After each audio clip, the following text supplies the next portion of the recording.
Hey guys, welcome back to WikidPad with Davos video. Last time we went over footnotes. Today we're going to be going over our header defaults. This is also a good opportunity to point out that in our last video, because of the way we created our footnotes, we had our header 2, header 3s, and a header 4, and you can see here in our table of contents that it reflects that appropriately. All right, let's dive into headers.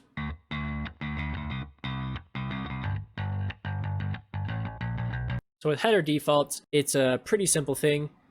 To change the wiki from creating new pages with a double plus header to creating single plus headers or more, you're going to go up here and you click on the extra tab.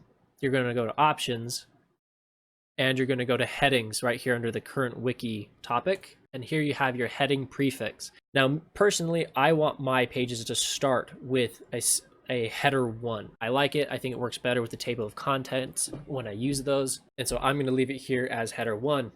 But maybe you want to start with header 2. This is the default for WikidPad when you start.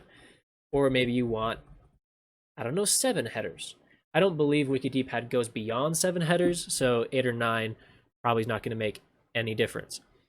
Also, here you can change whether or not your WikidPad self-generates a title, whether or not it adds spaces after the title for you to type in your title, or as is. As I understand this setting, you would have your plus signs with no space between the element that becomes your title. I personally like the self-generated spaces. It's just quicker and easier for me to generate new elements for my headers. And that's all for number 10 on our list of the 27 things that you need to know in order to use WikidPad effectively. Don't forget to like and subscribe to our channel, and we'll catch you next time.